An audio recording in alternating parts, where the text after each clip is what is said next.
Hello टासीडीले मैले यो आज तपाईँहरूलाई साचा भन्छ है। साचा चाहिँ किन तपाईँहरूलाई मैले देखाउन चाहेको भन्दाखेरि चाहिँ यो साचा बनाउँदाखेरि एकदम ठुलो पुण्य जिल्ला पाउँछ भनेर चाहिँ पुस्तकहरूमा बताएको छ। र यसको कथा अनुसारले उहिले एकजना मानिसले एउटा साचा बनाएकोले गर्दाखेरि 3 जनासम्म बुद्ध भूमिमा पुग्न सकेको छ है। त्यसमा अब पहिला चाहिँ तीन खेपसम्म चाहिँ देवलोकमा माथि 33 कोटी देवलोकमा जन्म भएर पछि बादमा बुद्ध भूमि पुगेको छ। र अब मैले पनि यसमा यो छाचामा कसरी बनाउनु पर्ने भनेर खेम्पुहरूलाई प्रश्न गरेर सोधेर होइन उहाँहरूले अन्त नियमहरू बताइदिनु भयो।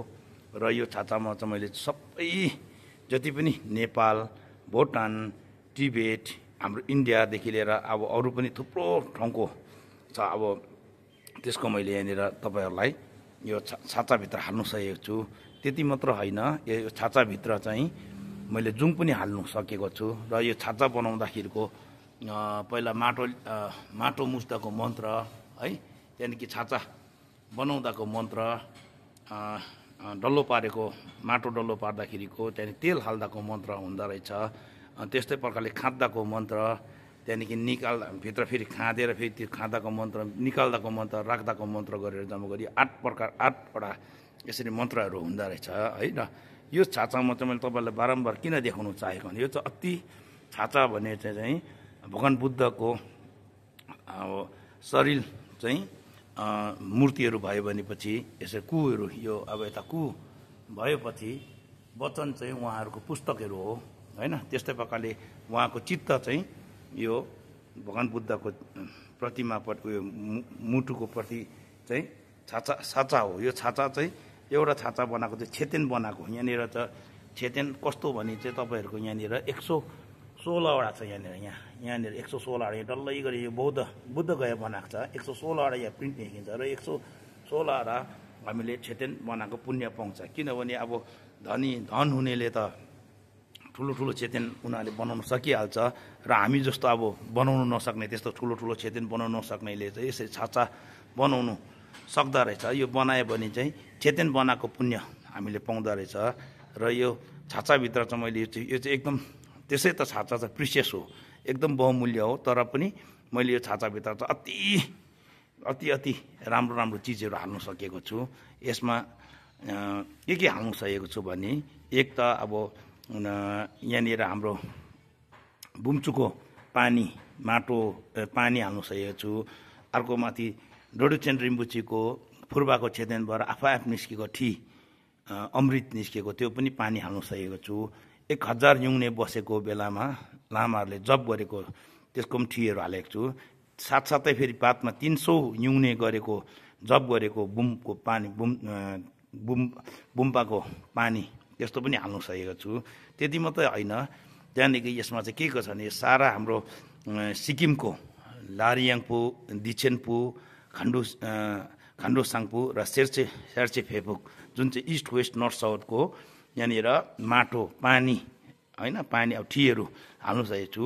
अब त्यसमा खेचीपेरीको पानी, दुध पोखरीको पानी, अब यहाँनिर अब जुन चाहिँ अब हाम्रो एकदम यो बुम्सुमा चाहिँ एकदम ठुलो मान्छ त्यो पानी चाहिँ कहाँ भने चाहिँ माथि यो राथाङछु भने पानी हो, राथाङ खोलाको। त्यसमा चाहिँ जति पनि हाम्रो यहाँ ठुल्ठुलो नेहरूको पानीहरू त्यहाँ आउँछ। र दुध पोखरीको पानीको माटो अनि पानी, दुध पोखरीको विशेषता चाहिँ के छ भने हामीले अब मैले सुनेको अनुसारले त्यसरी हाल्दाखेरि चाहिँ यो दुध पोखरीको पानी माटो चाहिँ हाल्नु सक्यो भने राप्नै गर्नु पर्दैन भनेको छ है।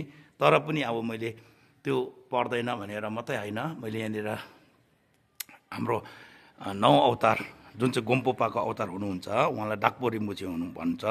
उहाँ एकदम सिद्धि राम्रो पुरुष लामा हुनुहुन्छ, जसमा कि सिजेन राब्जन रिम्बुचेहरूको उहाँहरू उयोहरू डल्लै उसले पुस्तकहरू करेक्सन गरेर उहाँले 19 वर्षसम्म चाहिँ एउटै कोठामा बसेर खालि पुस्तकहरूलाई उहाँले चाहिँ सुधाक गरे। सुधाक भनेको चाहिँ बिग्रेको अब कतिवटा मिस्टेक भएकोलाई सपार्नु भएको, उहाँले त्यस्तो काम गरेर बस्नु भएको। उहाँ रिम्बुचीले आएर पनि यहाँनिर 2 घन्टा जस्तो बसिदिनु भएर एकदम राम्रो प्रकारले राप्ने गर्नुभएको। यसमा चाहिँ अन्त टिबेटको पानी माटो सामेक गुम्पाको माटो पानी त्यहाँदेखि मैले त्यहाँदेखि 16 कर्मा पापोले दिनुभएको सारा संसारको यहाँनिर माटो तीर्थको माटोहरू छ भनेर चाहिँ उहाँले दिनुभएको थियो। त्यसको पनि मैले पानी माटो हाल्नु पाएँ। त्यो चाहिँ कसरी पाएँ भन्दा गेन्टोकको आम्ला हुनुहुन्थ्यो, उहाँ चाहिँ पासाङ सदाको आम्ला, हामी युङनेहरूसँगै गर्दाखेरि पछि अब मैले त्यो जुङ बटार्दै थिएँ त्यो समयमा। अन्त तिमीले के गर्ने भने मैले अहिले यो पछि म अलिक छाचा अब बनाउने भन्दाखेरि चाहिँ उहाँले अन्तखेरि मलाई विश्वास गरेर छाचाको लागि मलाई जुङको उयसमा चाहिँ अब लो ठिकै छ तिमीले राम्रो बनाउँदो रहेछ मलाई पनि 16 कर्मा पा उहाँ हिज होलिनेस 16 कर्मा पाले दिनुभएको यहाँनिर 5वटा रिल्बु छ, यसमा चाहिँ सारा संसारको यो माटो छ भनेर तिमीले अब मैले बनाउन नसके पनि त्यो मिसाइदेऊ भनेर यहाँ हाल्नु पाएँ। र साथसाथै फेरि पछि चाक्ता रिम्बुछीको फलामको धुलो पनि मैले यसमा मिसाउनु पाएँ, किन एकदम हिज होलिनेस चाक्ता रिम्बुछी पनि एकदम सिद्धि पुरुष हुनुहुन्थ्यो। उहाँ सिंह सिन्धी भनेर अब हाम्रो गुरु रिम्बुछीको यसमा आउँदा रहेछ है।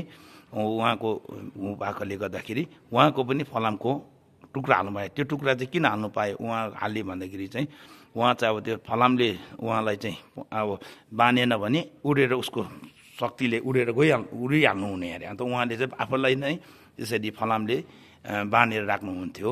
उहाँ एकदम सिद्धि पुरुष हो। त्यस्तो कुराहरू यहाँ मैले हाल्नु पाएको छु। र यो नेपालको हलेसी असुरा ठापु त्यहाँदेखि यता फार्पिङ त्यहाँदेखि आयो, त्यहाँदेखि गोदावरी अरू थुप्रो ठाउँको नेपालको पनि म आफै कति पहिला तीर्थ घुमेको थिएँ, स्वयम्भू अन्त यता लुम्बिनी।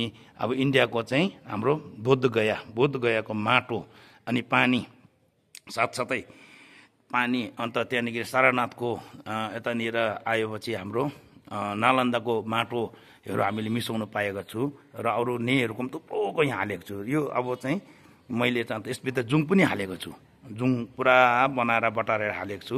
यसै कारण यो अब मैले चाहिँ किन बनाएको भन्दाखेरि यो चाहिँ हामी सबै ठाउँमा त प्रायः जस्तो मान्छे हामी घुम्नु सक्दैन समयको अभावले, कामको अभावले गर्दाखेरि। अन्त यो चाहिँ अब जहाँ पनि छेतेन कसैले बनाउँछ भने चाहिँ हामी यहाँ 2-3वटा चाहिँ उहाँलाई चरायो भने चाहिँ उहाँहरू सबै त्यो ठाउँमा पुगेको झिन्लाप पाओस्, अब यो माटो छ र त्यहाँको झिन्लाप पाओस् भनेर चाहिँ मैले यो तपाईँहरूलाई छाचा बारम्बार देखाएर चाहिँ यसको म बहुत अमूल्य चिजहरू चाहिँ मैले बताउन चाहेको मात्रै हो।